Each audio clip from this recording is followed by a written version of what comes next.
വിശുദ്ധ ലൂക്ക 1:43. എൻ്റെ കർത്താവിൻ്റെ അമ്മ എൻ്റെ അടുത്തു വരുവാനുള്ള ഈ ഭാഗ്യം എനിക്ക് എവിടെ നിന്ന്? പരിശുദ്ധ പരമദിവ്യകാരുണ്യ ഈശോയ്ക്ക് എന്നേരവും ആരാധനയും സ്തുതിയും പുകഴ്ചയും ഉണ്ടായിരിക്കട്ടെ. ഈശോയെ, അങ്ങയുടെ അമ്മയെ ഞങ്ങൾക്ക് അമ്മയായി തന്നതിനെ ഓർത്ത് നന്ദി പറയുന്നു. Hallelujah, hallelujah, hallelujah, hallelujah. ഈശോയെ, ദൈവമാതാവായ പരിശുദ്ധ കന്യകാമാതാവിനോടൊപ്പം ഈ വർഷം തുടങ്ങുവാൻ അങ്ങ് ഞങ്ങളെ അനുഗ്രഹിക്കുന്നുവല്ലോ. അങ്ങയുടെ കരുണ എത്രയോ വലുതാണപ്പാ. Hallelujah, hallelujah.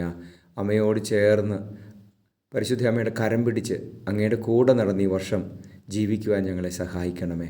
ഞങ്ങളുടെ ആയുസ്സിൽ അങ്ങയുടെ കൃപ വർഷിക്കണമേ എന്ന് പ്രാർത്ഥിക്കുന്നു. പരിശുദ്ധ മാതാവിനോട് ചേർന്ന് ജീവിക്കുവാൻ എപ്പോഴും ഞങ്ങളെ സഹായിക്കണമേ. നമ്മുടെ കർത്താവ് യേശു മിശിഹായുടെ കൃപയും പിതാവായ ദൈവത്തിൻ്റെ സ്നേഹവും പരിശുദ്ധാത്മാവിൻ്റെ സഹവാസവും നിങ്ങളോടുകൂടി ഉണ്ടായിരിക്കട്ടെ, ഇപ്പോഴും എപ്പോഴും എന്നേക്കും. ആമേൻ.